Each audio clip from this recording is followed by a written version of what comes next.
building a constitution. Thank you. Let's close radio, please. Let's close.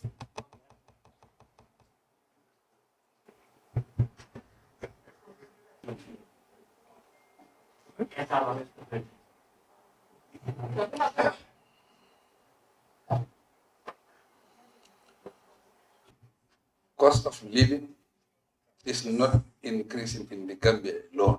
It is not determined by government. Next, so we invest into agriculture. I think that is the only way that is help us to control cost of living in this country. We industrialize our agricultural sector. We take farming as a business so that we can produce enough to feed. I always been saying, since I came to power, if you are not producing, you become a liability. So to avoid that, we have to produce at the time we can compete and control. Then our destiny will be in our own hands. So government is creating the environment so that we can industrialize our agricultural sector. I think that will be the best solution. Thank you. Next, can we have Star TV, please? Yeah, good afternoon, Mr. President, and congratulations on your victory. My name is Mariam from Star TV. You call me President-elect. Yeah, President-elect. Yeah, I mean, COVID is still here. So how do we intend to elevate the status of the, country's economy? Well, thank you very much. I think there are guidelines that are given by government so that we can control the spread of COVID-19. And also, I think people should come out and be vaccinated. I think that will help in controlling COVID in this country. We are doing everything possible to manage our economy. But COVID is a problem all over the world, but there are measures that if we take those measures, we will be able to control COVID, and we will continue with our life, continue doing whatever we are doing in this country to make sure our economy is out there running. Thank you. Have a nice TV.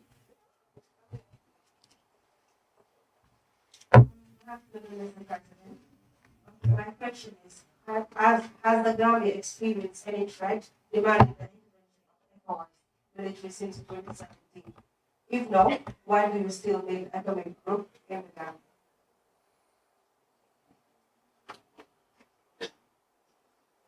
Well, I think people are misunderstanding what is the mission of ECOWAS in this country. The ECOWAS was not just here to help us get Yajani out. No. When I was coming, our security sector was really polluted. We needed to address the security sector. And we needed to reform. Part of those reforms, we need a force, a backup force, to support us to reform. Part of those reforms also training. Right now, most of the state guard, we are training them outside. We still didn't get the numbers we want for state house. We are still limited with that. And also part of our reforms. I think we have always been talking about how to call it again. We have always been talking about downsizing. They said we should not say downsizing, we say right sizing. That's the language we use.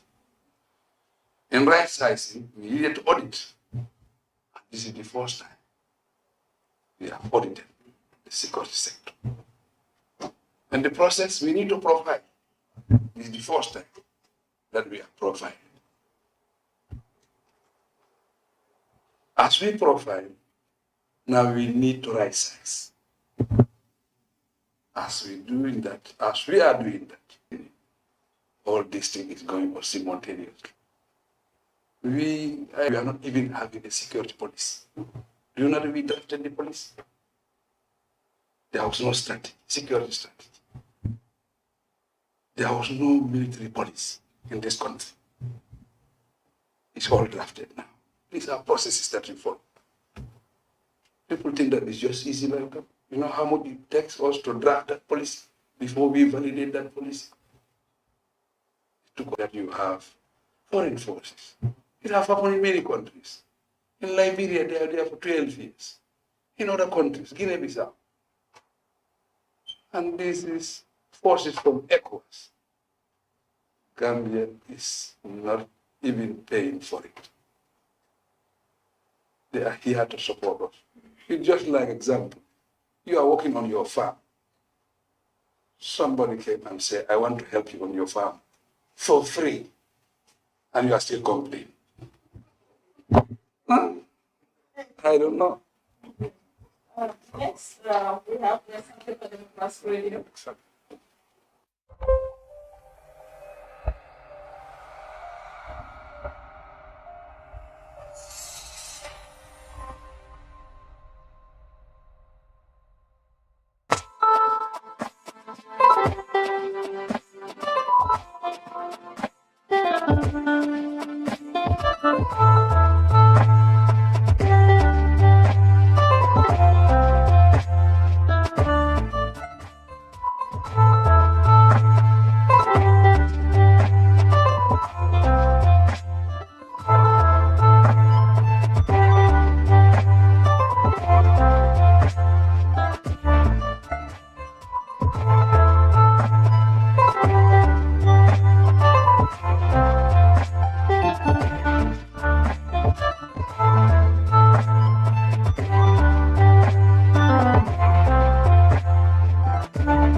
And congratulations, Mr. President. What have you learned in this job during your post? And what are you going to do about the Gambia Post Authority? Because apparently Gambia was an ideal place for so many people to bring their goods to our ports. But now this is not the case. In fact, even Gambians are sending their vehicles to Senegal. And this, according to reports, have estimated that they're losing millions of dollars. What have you do to take care of this issue? Your first question is what have I learned from this job? I think that's your first question. What I have learned from this job is, it might be funny, but I think that is the first thing that I learned on this job. That is not the best job.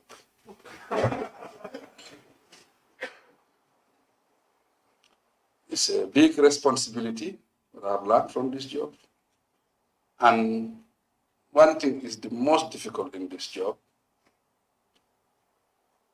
If you come from a third world country, you have limited resources. Ambitious, you have a big heart, you want to do a lot for your people, but your resources are limited. That gives me sleepless nights because of resources. That is really very challenging. For the Port Authority, I think you don't understand what is happening at the port. Our port is congested now. When I was coming, the port was working for 12 hours. Now, the port is working for 24 hours. Waiting time, now people wait for about 14 days, 2 weeks. So the port is congested. The port, the arrivals have increased by 16 to 20%. Arrivals at the port. Income has increased at the port authority. We need to expand the port, and we are in the process of expanding the port. We have our partners that are working with us. We want to expand the port, but we need $120 million. But we are working with IMF and World Bank. They are working with us to make sure we expand the size of the port. It is just 3 ships that can anchor, but when we expand it, you can have 4, 5, 6, 7 anchoring at the same time. I'm not quite sure. Anyway, this is on the process. Thank you. So, Department of Information Services. Your Excellency, I wish to congratulate your victory on behalf of the Department of Information Services. My name is Lami Kujabi. Since independence, Gambia has been importing rice, despite the fact that we have land, we have water, but still we are importing rice. What plan do you have to ensure Gambia feed us? Yes, that's what I've just said. We want to industrialize the agricultural sector. We have enough land. We have the water, but we have the human resource, but we lack 2 things. That is finance. That is the know-how, the technical knowledge and finance. That's what we lack. But we have a project that is about $80 million to industrialize the agricultural sector, especially rice production. And we have started rehabilitating our rice fields countrywide. And now we are doing permanent canals, more effective, more efficient, so that we can industrialize. This is the way we are thinking, and that's what we are doing. Can we have Kefa? Yes, my name is Landit Sisi. I work for Kefa. My question is, Mr. President, before the campaign and during the campaign and even after the election, there are a lot of tribal sentiments out there. How do you intend to address this tribal issue in the country? Thank you. I think we should all sensitize our people. We should educate our people to make sure that we avoid tribal sentiments in this country, because we are the same people. We intermarried here. We share everything. So I think we should try our best, every Gambian, especially you, the journalists, to enlighten the people, to make sure we educate our people, to make sure we discourage tribal sentiments. We have to stood our ground and fight tribalism in this country. And I think we should all preach peace. That is my advice. But as a government, all the policies that we have are against tribalism. All the institutions that we are building in the country are against tribalism. But we need the support of everybody, every Gambian, to make sure we educate our people, especially the civil society. I think this is something that we should all make sure we come together and fight against tribalism. Next, can we have Karanga? Karanga FM. Karanga FM, Anna? Good afternoon to you, President-elected, and congratulations to you on behalf of Taranga FM. But in the Kenya, Mahika Kampani.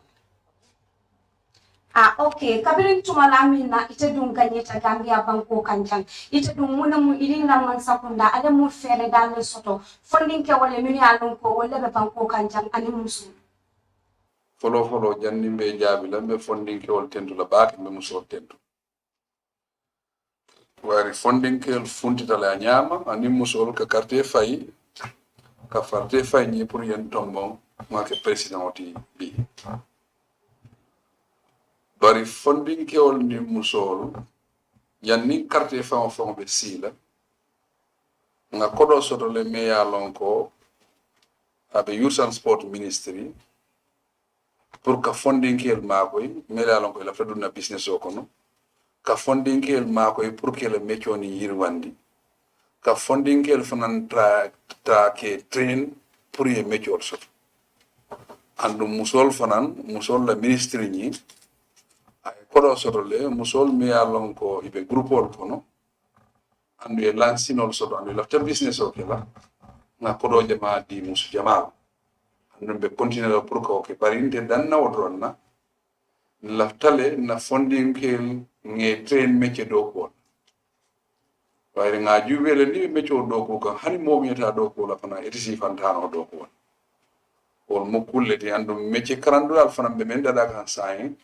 lafta métier karandula santon ko fana sotolale mi aje ko ni fura do lalto ni la londo sita o may siddo jama ke no andu si fanna fano yimban kon kanjang so mu kulleti mi alon ko be ngam mira o nyaale andu lafta tamand la wona so funding ke ko ma da ba 65% ngam yan ko funding ke I'm Abdullah John. I was formerly working with the Ethiopian. I also filed for the Assistant Presidency. Climate change is posing an existential threat to humanity. And in Gambia, during the last rainy season, we have witnessed rainstorms that have killed almost 11 people. What are the efforts that your government is going to put on in order to mitigate the effect of climate change? Yes, I think we should congratulate ourselves. I think today, because of the efforts of the Gambia, we are recognized worldwide as far as climate change is concerned. The restoration of mangroves, these are all part of how to address climate change. Cleaning the environment These are things that are helping in climate change. And also trying to make sure that we construct good floors whereby you have drainage and all sort of. This is all doing very well for climate change. I think Gambia is doing that, and we have been recognized worldwide as far as climate change is concerned. But it is not only the Gambia, it is affecting the whole world. But I think Gambia is doing their best, despite we are a small country. Thank you. And next we have Vibes FM. kon mu mel ni éducation gis nañ ne dafa delloon ginnaaw lool te it dem nañu ba gis ne private school si ñoom la ci borom xaalis yi di nekk di jàngal ku am sa doom yóbbu foofu fay ñu jàngal government school mu ngi fii damay laajte ndax jàng mi ci government school bi moo baaxul wala lan la yan pexe nga ñu ci jëlal jërëjëf. jërëjëf foog naa private school moom aduna si foo dem si dëkki tubaab sax am na private school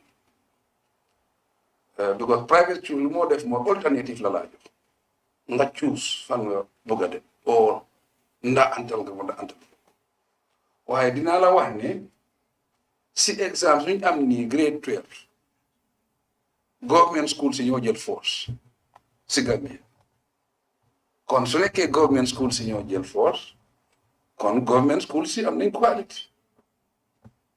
quality am na foofu waaye choice la pour nga seet fan nga war a dem waaye taxut ne soo demee private school foofu ngay gën a mun a jànga wala foofu la quality bi ok bu njëkka Banjul fii ñoo doon jël force léegi si dex ga ñu ngi jël force lu ma gom mooy environnement bi ko léegi ñu ngi am école yu baax école yi nga ñu ngi am karo école yi nga xam ne ñu ngi am courant bu njëkka ñun bu ñoo dem école lampa karasi boobu lañ dee taal pour nga study ak ku nga xam ne mu ngi am courant si Banjul dafa amoon différence waaye léegi différence boobu génn na ba pare ñu ngi sampa école yu bari école yu baax ba pare ñeneen ñi dañ doon travel ay juróom-benn kilomètre pour dem école coono boobu rek dafa métti léegi diggante école yi passé wu 2 kilomètre kon naa loolu fu mu nekk ni mu ngi dimbale jàngam ba pare bu njëkk ñu dee jàngale duñ dee am training fu mu nekk ni ñu ngi am training am nañ collège sax si kaw bi mun ngaa jàng foofu dem si collège bi nekk jàngalekat fekk ñëwloo si capital bi kon loolu yëpp ñu ngi koo liggéey te suñu université bi tam fu mu nekk ni amut woon campus léegi samp nañ université boo xam ne standard ci àdduna la at bi nañ ko ubbi ñu jël nga yëpp foofu la ñoo nekk di jàngi si environnement bu baax kon loolu daf leen a gën a dimbali kon waaye government school si ñu ngi try. Next we call Malawi. Thank you very much, Mr. President. Congratulations. My name is Keba Jefa. I'm from Malawi. Aside the congratulations, Mr. President, I want to take you to 2018 publication that Malagan actually did, in which we investigated the passport, diplomatic passport standard. So this investigation actually disclosed that 1,900 people are in possession of our passports, diplomatic passports. The figure is staggering, and then it warranted the Auditor General actually to make a recommendation that all the current passport, diplomatic passports we have, all of them should be cancelled. What is your take on that? That was not the recommendation. The recommendation is the passports that we are missing should be cancelled.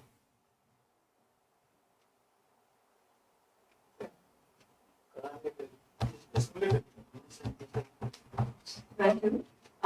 Next we have Promean Times, Nigeria. I'm from Nigeria, and I want to know how the government intends to leverage on the support and cooperation with other African countries, especially Nigeria, because recently there was a pact on a single treasury account between Nigeria and the Gambia. I wanted to know how the government intends to leverage on that and other opportunities in relevant to the economy. So Gambia is operating a single treasury account. Yeah. Since 2019, we are operating a single treasury account. We have already passed that level. Next, we have the Kano Community Radio. Baraka Bake, President-elect, fana lafta diam la mandiga kawon bawan na mol ko ko for Bake. Ngetan to Bake ila ganye ba yemen kete ngetan to wala ngetan to fana yeleftan ba min fana berola faratu na moli. Bari lafta don na ila ni sandi na la mona mun ton West Coast ko nioti ila ilwa plano ko. West Coast, ela ñenen karo ñen diyata ñele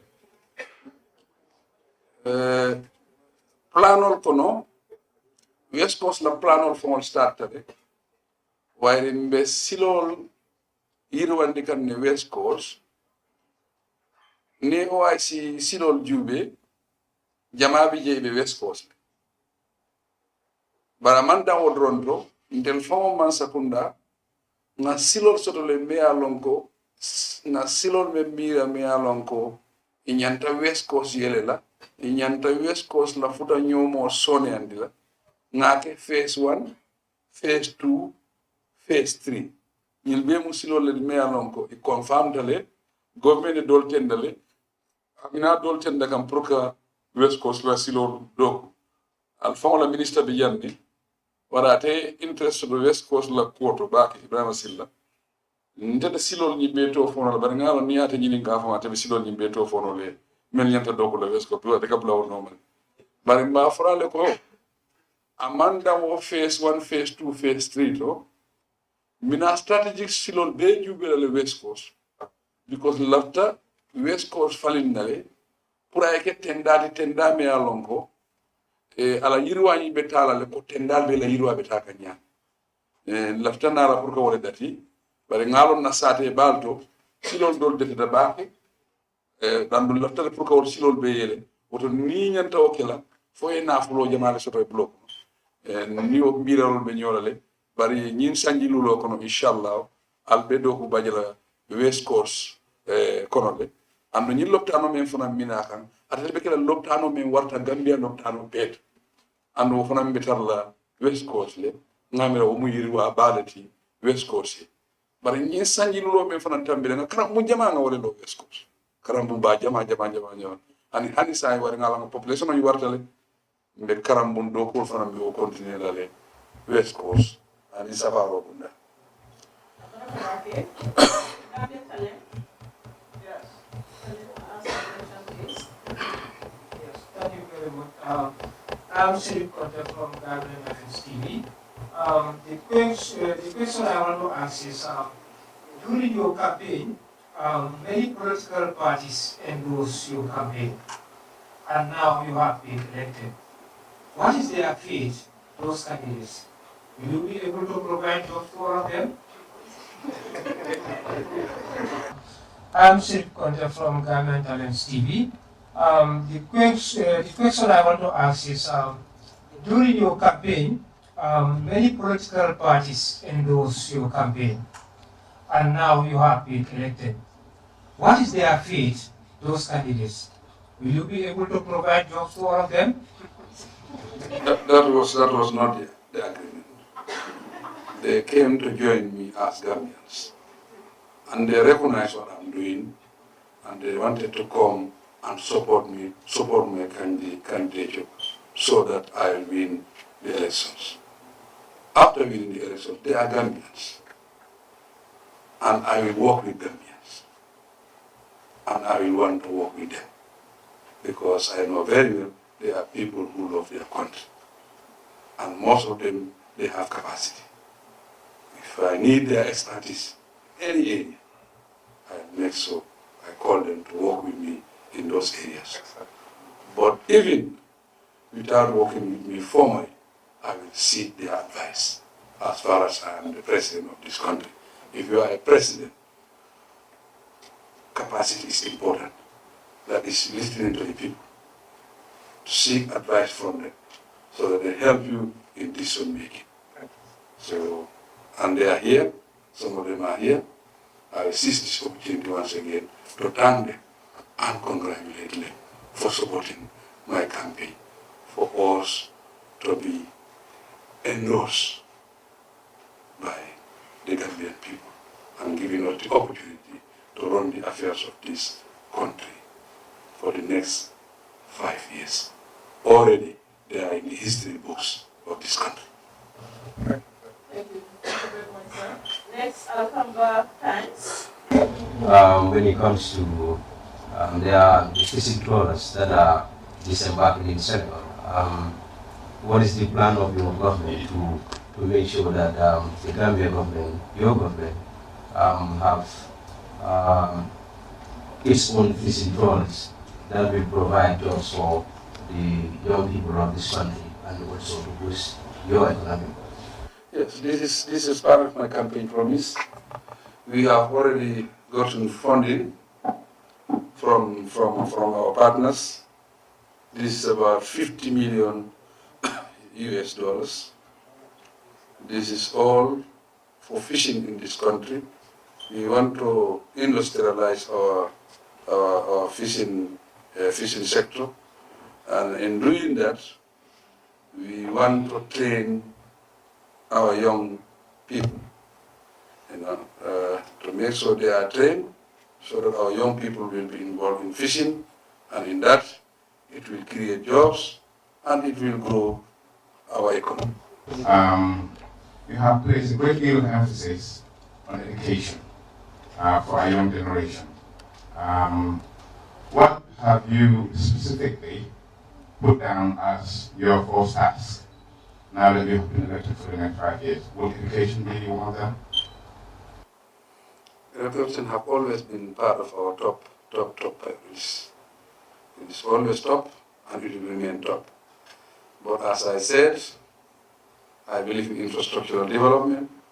I will continue with infrastructural development in this country because I believe that all the development is linked to infrastructure, to create the environment, for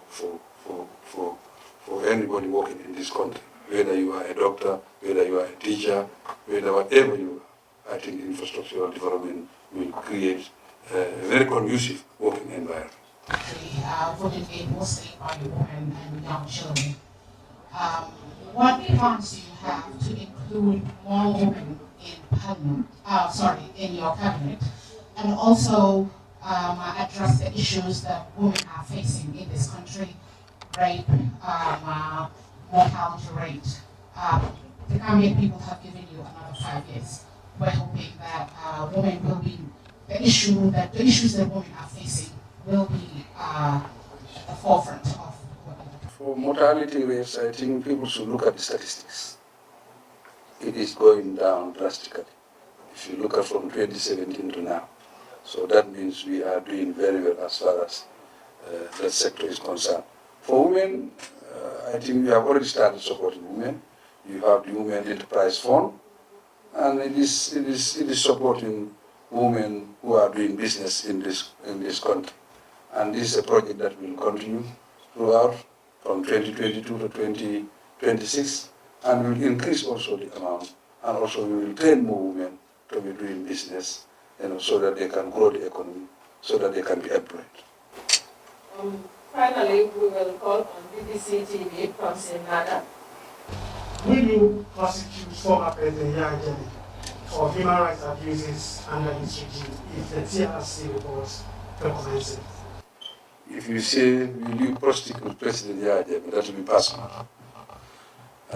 It's not me per se, but I said it will depend on what is the recommendation.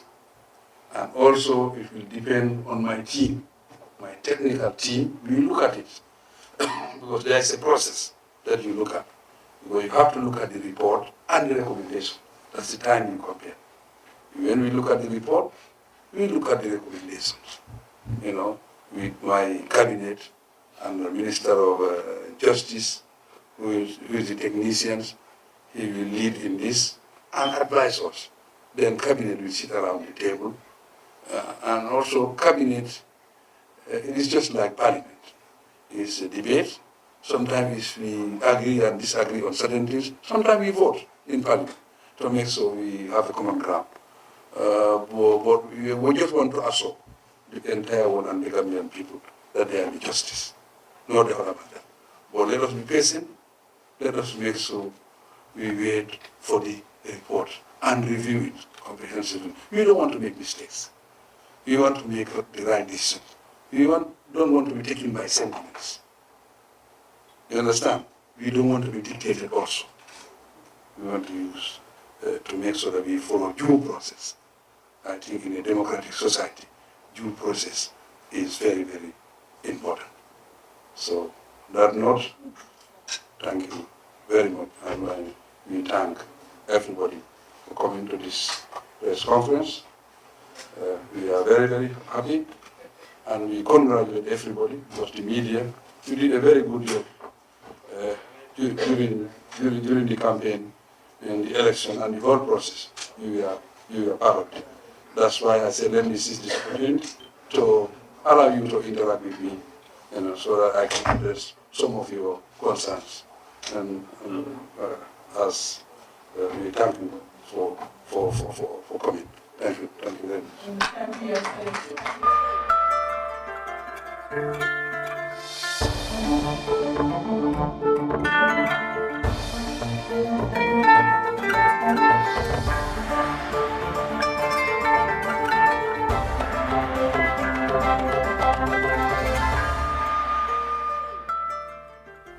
Live from Banjul, this is the news at 2200 hours.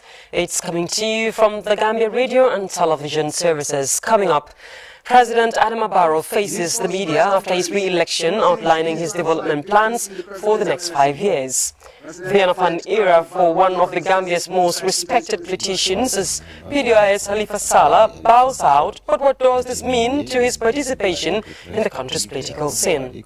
President Barrow receives in audience members of the guarantors of the Election Code of Conduct at the State House. And in sports, China blasts Washington's diplomatic boycott of next year's Beijing Winter Olympics, calling it pretentious and political manipulation. Elsewhere, the presidents of America and Russia hold virtual talks amid growing tensions at the Ukrainian border. Plus, Ethiopia says it has recaptured key towns on the Tigray People's Liberation Front. These plus many more stories coming ahead. Stay tuned.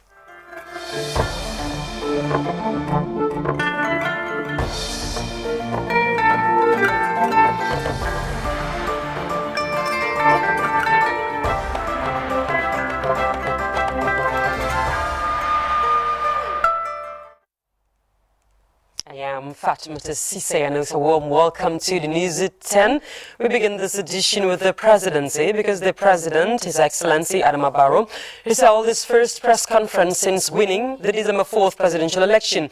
In a face-off with local and international media, President Barrow outlined his policy priorities for the next 5 years, from infrastructural development to agriculture, national reconciliation and foreign relations, as well as the implementation of the TRRC report, the security sector reform, a new constitution, among others. We have details in this report by Momo Diallo.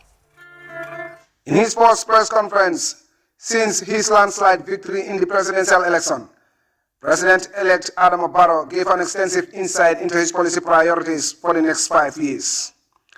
As he has repeatedly outlined during his campaign, President Barrow stuck to his earlier pledge to prioritize infrastructural development. You cannot develop it without infrastructure. If you want to develop education, you cannot develop education without infrastructure. If you want to industrialize the agricultural sector, you cannot without infrastructure. Communication, road network, infrastructure. You cannot expand electricity without infrastructure. So all development is linked to infrastructure. In a bid to unify all Gambians, irrespective of their political affiliation, the president-elect also reached out to his opponents, urging them to put differences aside and join him in the national development process. I'll be the president for all Gambians. And also, we will try to make sure, even the people that we disagree with, we will try to work with them in the future. But we are open. He also spoke about the Truth, Reconciliation and Reparations Commission report, which was submitted late last month, and gave the assurances that government will critically study the report before coming with a decision. The TRRC is a very important project, and it's a very important project to me. It can be part of my legacy as president. But this project, or any other project, you have to follow a process. The process is they should submit the report to me. That is my goal. But we make it public after 1 month. Not more than 6 months. We should come out with a white paper. But this white paper is not entirely my decision. I am part of the decision making, but it's not entirely my decision. It will come to cabinet. The cabinet will discuss it. It's not cabinet alone. We will have technical team that will guide us and advise us. On Senegal-Gambia relations, the president disclosed that he will adopt a pragmatic foreign policy that will seek to enhance the already excellent relations between the two neighbors, whilst also insisting that the two countries are inseparable. Diggante Senegal and Gambia, ñun dañ bëgg mu ratax. We want the relations between the Gambia and Senegal to be good and cordial. In diplomacy, your closest neighbor should be your best friend, because your diplomacy starts with them. Particularly, the Gambia and Senegal are closely linked geographically, culturally, and linguistically. But we have been separated by colonialism, where some people speak French and others speak English. He also dismissed suggestions that he intends to entrench himself as president, saying he is committed to the adoption of a new constitution with term limits. These things is not the president's decision. It passed through processes. I think the National Assembly, the document got to the National Assembly, and they disagree on the document. We tried to negotiate through mediators. We couldn't agree. It is suspended, but I assure you, I want that project to be part of my legacy. I assure you, you will have a new constitution before the end of my term.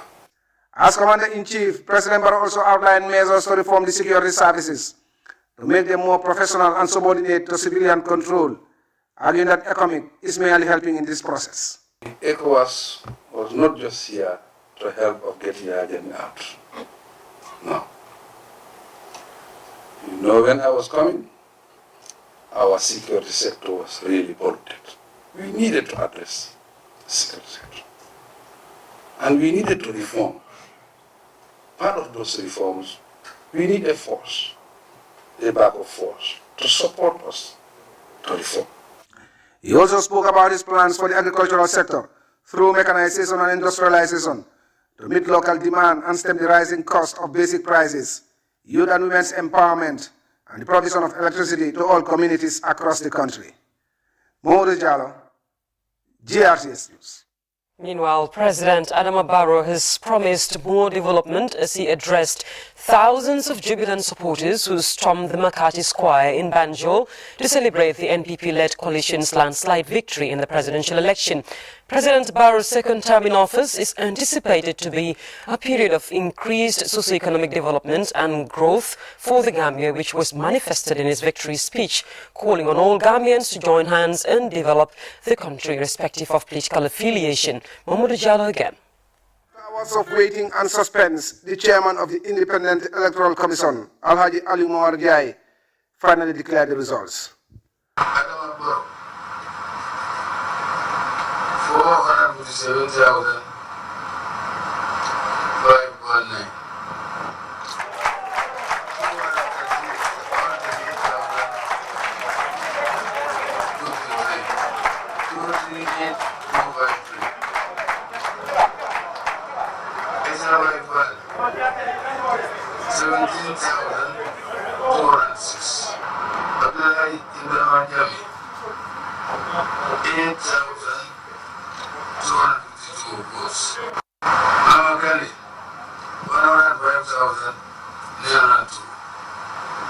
902.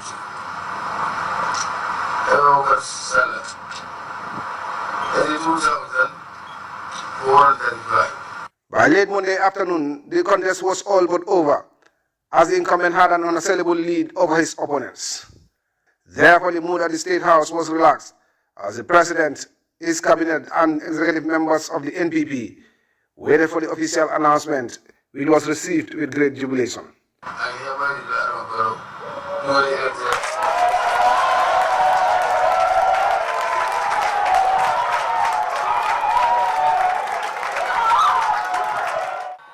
The President then joined thousands of jubilant supporters who had patiently waited at the McCarthy Square. He made a triumphant entry into the square and was given a standing ovation. Speaking to his supporters, President Barrow struck a reconciliatory tone, urging Gambians to bury their differences and forge ahead as a nation. Fellow Gambians, before December 2021 presidential elections is now behind us, and democracy has taken its course in assisting us to choose who should lead this country for the next 5 years. I urge all my supporters to celebrate the victory in a simple manner, bearing in mind that those who opted to support other candidates are equally Gambians, and their right to do so must always be respected. I call on all Gambians, irrespective of our political divide, to push aside our political and other differences and come together. He thanked all stakeholders, particularly the Independent Electoral Commission, for delivering what he called a free, fair, and transparent election, whilst also commending international observers for certifying the process as meeting international standards. The Independent Electoral Commission is our development partners, both bilateral and multilateral, for standing by us during this crucial period of our transition. Local transparency in the process. The President finally pledged to prioritize youth issues, commending them for playing a major role in deciding the outcome of the election, which he won by 53%. The President left the McCarthy Square as triumphantly as he came, thus marking the end of what has been a bitterly fought election campaign. Bodo Jallo, GRT6. Elsewhere, People's Democratic Organization for Independence and Socialism, PDIS, on Monday, 6 December 2021, organized a press conference at its party headquarters at Churchillstown to brief the media on the position of their party regarding the just concluded presidential election result. Loyalist Shachuf tells more. PDIS and its coalition members were quiet about the election results until Monday, when they invited the press to give their own verdict on the outcome of the election won by incumbent Barrow. I wish to note that we have consulted our polling agents, and we do not have any substantial evidence that we can present before the Supreme Court to challenge the validity of the presidential election. So in that regard, as a coalition, we really cannot say in any way that within 10 days we are going to present anything before the Supreme Court to challenge the validity of the elections. It could be recalled that the PDIS leader earlier this year announced that the 2021 cell election was going to be the last time he was going to seek the mandate of Gambians to serve as National Assembly member or president. However, Salah disclosed henceforth how he intends to combat ignorance in the country. For me, that is the end in terms of representation. But that's not the end in terms of love of my country and people. You hear my voice is louder, firmer, and more determined to ensure that the forces of ignorance are defeated and nobody will be able to go to sleep again in the Gambia. even if you want to. You will not sleep again. And don't think in any way that I am in any way emotionally broken. In fact, I'll be a calmer Halifa Saleh after this. The fire that was burning in me will quench today. I thought that I could inspire you to refuse to take that rope of slavery and put it back around your neck. As a former advisor to the Gambia leader and one-time key player in the 2016 coalition that first brought President Adama Barrow to power, Saleh said his door is still open for the current government when they need his advice. Anybody who wishes to get our advice will always get that advice. Welcome. One thing that I hear people saying is, if the government offers me this and that, whether I will go and be part of it. I think people should abandon that type of notion to see that we are talking about system change. That is precisely the reason why I did not accept a ministerial post in 2016, because a coalition has many programmatic policy documents working together. And which one are you going to put into operation? That is the question.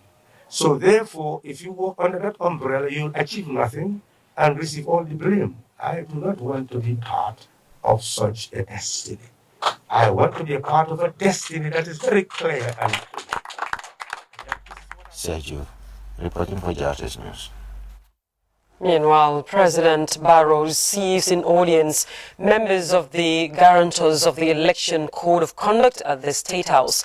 They comprise prominent retired civil servants and heads of the two religious communities who were engaged in ensuring all political parties commit to a free, fair and violence-free election.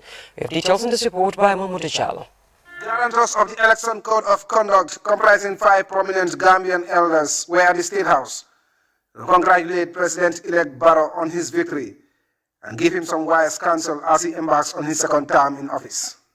The chairman, Usman Yabo, one-time executive director of the Association of Non-Governmental Organizations,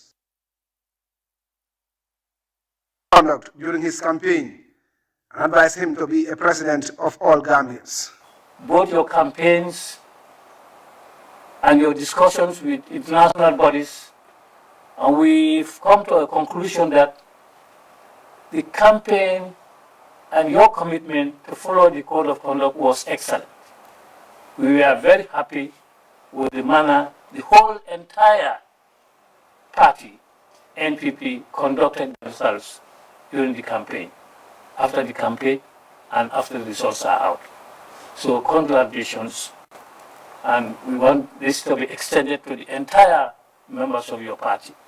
Former Parliamentary Speaker Elizabeth Renner equally commended President Barrow for providing a level playing field for all the political players, noting that the outcome of the election is beyond dispute. Security which was provided for every candidate, and this was definitely unprecedented.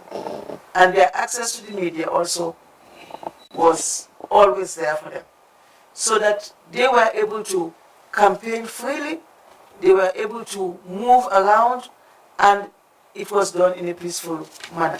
The leaders of the Islamic and Christian councils, Sheikh Esa Dabo and Bishop James Allen Yao, both attributed Barrow's victory to God and prayed for the president's success, whilst urging him to show fatherly love and care to all Gambians, irrespective of their political affiliations. In response, President-elect Barrow said he was pleased and honored to receive such eminent Gambians who have served their country in different capacities. He reassured the elders that he would serve the interests of all Gambians as he was elected on a platform of development and trust. The best interest of the Gambia. And I don't want people to see me as head of state, but let them see Gambia. The work we are doing is not for other people, it's for the Gambia. And the Gambia is bigger than all of us. That's why in these elections, I said there is no loser. We are all winners, because it's the Gambia that wins.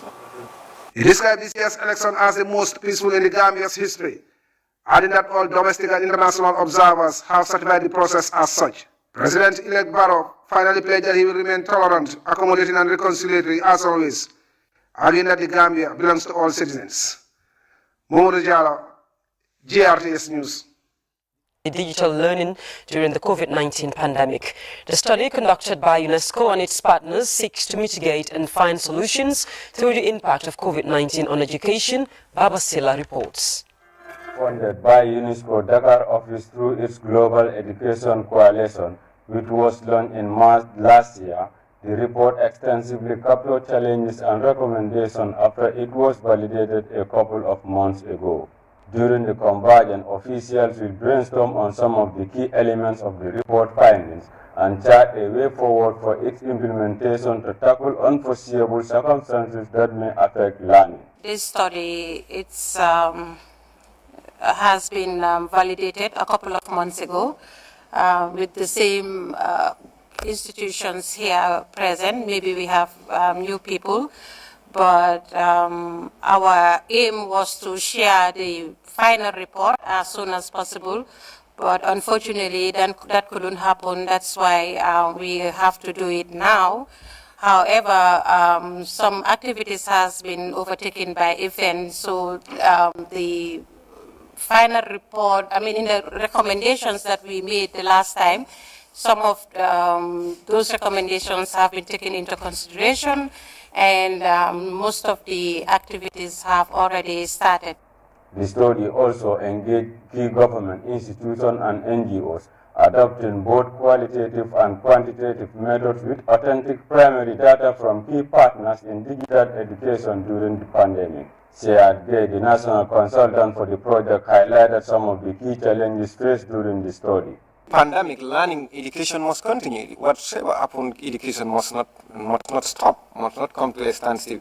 So to ensure the continuity of learning, they have decided to launch the global education, global education coalition, which was to, rally that international solidarity and to ensure the mobilization of support and resources to ensure continuity of learning. COVID-19 pandemic has affected all sectors of development, particularly the education sector, which led to the introduction of digital learning.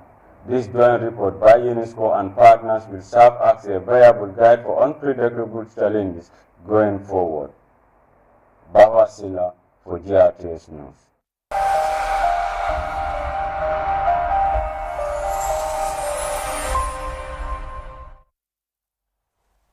Welcome back. Now we take a look at sports. China is blasting Washington's diplomatic boycott of next year's Beijing Winter Olympics, calling it pretentious and political manipulation.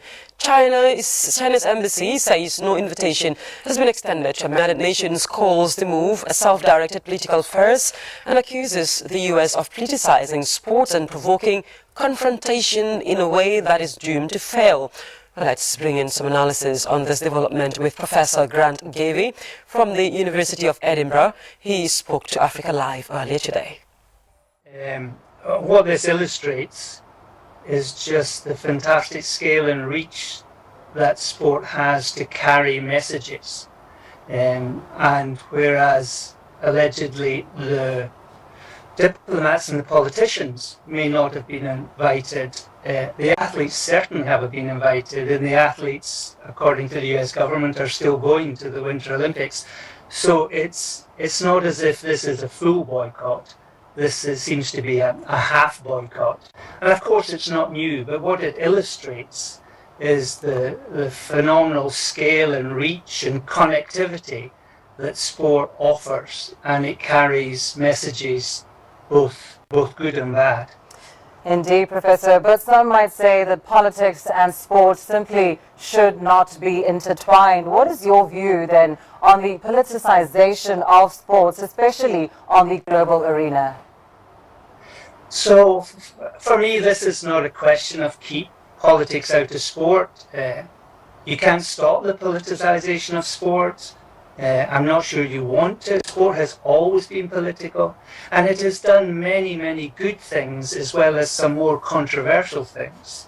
But what this half boycott is amplify the fact that sport is a great pillar of connectivity. It has scale that few other areas of public life offer, and therefore why would governments and sporting governing bodies and non-governmental bodies not use it to get messages across? It is an invaluable space that does a lot of good simply because of its scale and reach, but it carries all sorts of messages, and this is just another example of that, allegedly. We'll take another break. When we come back, we'll look at more international news. Do stay tuned.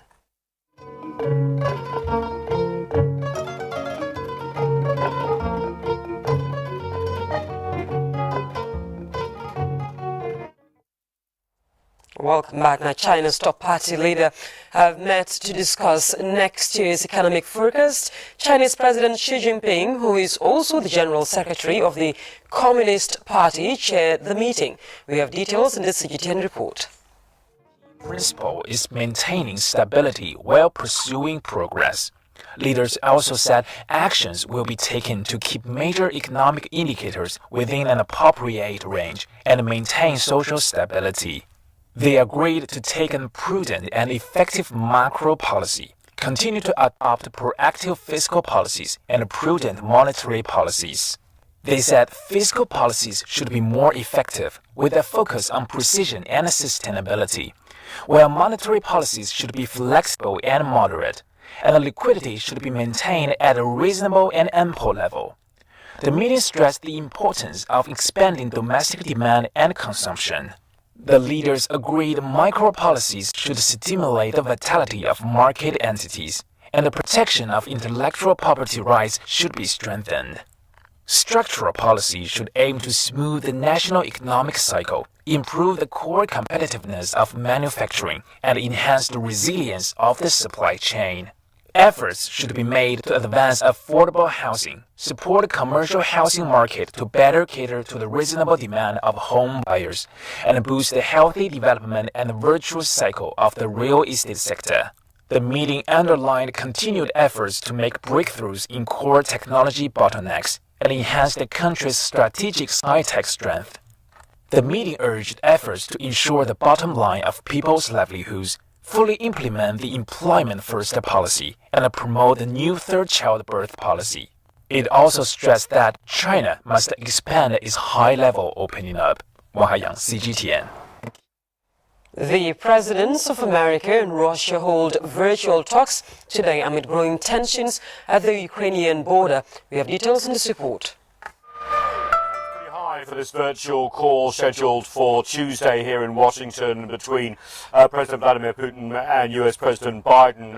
The Ukraine tensions are really going to be focused. The US has accused Russia of potentially planning a military intervention, massing troops on the border with Ukraine and increasingly logistics to back them up as well. Russia's dismissed this, but we had a background call from a senior White House official today, and I want to let you know what they said. They said they don't know whether President Putin has chosen whether to military intervene. Consistent, however, they say, the intelligence for preparations for military action, and they say there will be very real costs if Russia does proceed, and also highlighted, though, that there won't necessarily be military costs right away, but focusing on a diplomatic process with a lot of economic sanctions, saying intense discussions with European allies on coordinated sanctions. There will be significant, severe sanctions, genuine and enduring and meaningful costs for Russia if they go forward. Let's have a listen to the White House Press Secretary Jen Psaki. It's not about threats. It's about conveying that the right path forward here is through diplomacy. In the meantime, on financial sanctions, we've consulted significantly with our allies and believe we have a path forward that would impose significant and severe harm on the Russian economy. However, we do understand from the White House that if Russia did move into Ukrainian territory, then there would be an immediate response from the US in terms of putting more troops in NATO-aligned countries in Eastern Europe. We're thinking of Poland, etc. But Russia really does suspect that Ukraine is drifting towards some sort of NATO membership or an ad hoc an agreement, which they would vigorously resist. There are tensions around Ukraine, NATO's expansion toward our borders, the initiative of President Putin about safety guarantees. All these themes will be discussed. Other items on the agenda, of course, will be Iran, weapons control, which is one area in which the US and Russia have cooperated in this administration. Of course, other areas like the DPRK, but really this Ukraine crisis overshadowing a lot of what's going to happen at this summit. The US president has let it be known for his staff that he's going to be frank with Vladimir Putin, no tweets or finger wagging, as they put it, but just a cool, calm and collected statement of US and US allies' interests. We'll wait and see. Nathan King, CGTN at the White House. Elsewhere, Ethiopia says it has recaptured key towns from the Tigray People's Liberation Front. The government said on Monday it retook several other towns on the Eastern Front, and these are the latest victories by troops loyal to Prime Minister Abiy Ahmed. And TPLF forces first seized the two towns in the Amhara region at the end of October, and the year-long conflict has killed many and threatened humanitarian disaster in northern Ethiopia. Here's more from CGTN's Grim Chala in Addis Ababa. The Prime Minister went to the war front perhaps more than 10 days ago. These the victories that the Ethiopian National Defense Force have registered and the government confirmed are one of the biggest. The cities of Kombolcha, Desse, Bati, Kamise, very strategic military locations are now back in the hands of the National Force. And this victory has been also confirmed by the Prime Minister himself, calling it one of the from the hold of the TPLF force. As you know, the Afar regional state is already free and there is no ongoing active war at the moment in that regional state. On the other hand, we should know that the TPLF time and again is releasing statements saying that these areas were strategically freed by our own force. We have left the areas for strategic purposes. But all in all, we can confirm that war now has continued, but this time around the Ethiopian National Defense Force are pushing to the town of Waldia, the last stronghold. And the trial of former President Omar al-Bashir resumes today in a court in the Sudanese capital Khartoum under tight security. Let's bring you some analysis from the CGTN by Thebiza Fakude, Senior Research Fellow, Africa-Asia Dialogues. I think the delay has got a lot to do with the political problems that Sudan is finding itself at the moment, particularly with the coup and the reinstatement of Abdallah Hamdok, which happened after that attempted coup in inverted commas. So it's got a lot to do with that. But I think the other important thing is the list of the people that are supposed to be taken to the ICC. We are not sure yet who's going to be on that list. But I am of the view that the previous atrocities in Sudan were perpetrated by, amongst others, the two main leaders of the current Sovereign Council, that is Mr. Hemeti, or Mohammed Hamdan Dagalo, and the current general who's leading the Sovereign Council, Abdel Fattah al-Burhan. So it's going to be very difficult to confirm a list without those two very prominent members who served with al-Bashir in the previous regime in that country. Designated new German Chancellor Olaf Scholz presented the ministers of his Social Democratic Party for the new German government on Monday, setting the scene for him to succeed longtime Chancellor Angela Merkel later this week. Well, it came after the Greens said their members approved the agreement reached last month, with 86% voting for it in a ballot. We have more in the CGTN report. Signing of this coalition agreement doesn't just set the stage for a new government, it also ushers in a new era in German politics. The three parties forming this coalition are coming together under the slogan "Dare to make more progress." It's a nod to how they want to use their new political power to introduce a raft of policies. The presence of the Green Party in this pact means climate change and environmental protection are high on the agenda. Green Party co-leader Robert Habeck will lead a beefed-up economy and climate change ministry. As the name suggests, the merger of these ministries sends a strong signal that fighting climate change will be central to future economic decisions. The other co-leader, Annalena Baerbock, will be the new foreign minister. Her hope is that she can take Germany's green credentials global. Counterbalancing the Greens' clear desire for change, the fiscally conservative Free Democrats. Their leader, Linda, will take over the powerful finance ministry. It's the second highest office after Chancellor. As a champion of austerity and strict budget rules, many in the business community see him as a handbrake on big tax and spend policies. And then the biggest party in all of this, the centre-left SPD. The stage is now set for leader Olaf Scholz to officially be sworn in as Germany's new Chancellor on Wednesday. Keeping a three-party coalition united will be a challenge, but all three sides say they're committed to being practical and pragmatic in how they work together. Angela Merkel officially concludes her time as Chancellor in coming hours. After 16 years of having her at the helm, it will take people a little bit of time to adjust to these new names taking centre stage. But as the world's fourth largest economy, the decisions that are made here reverberate far beyond Germany, meaning what we're about to see in that building behind us will undoubtedly be closely watched by businesses, governments and world leaders right around the globe. Trent Murray, CGTN. Let's take a look at our top stories now before we wrap up this edition of the news. President Adama Barrow has faced the media for the first time after his re-election, outlining his development plans for the next 5 years. The end of an era for one of the Gambia's most respected politicians, as PDI's Halifa Sallah bows out. We found out what this means to his participation in the country's political scene.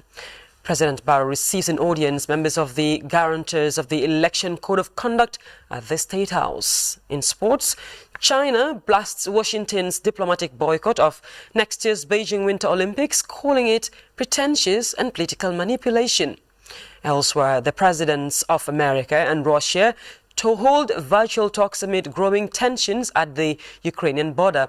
Ethiopia says it has recaptured key towns from the Tigray People's Liberation Front. Well, that was all in this edition of the News at 10 with me, Fatmata Sise. On behalf of the entire news team, thanks for watching. Enjoy the rest of our programs. Do stay safe.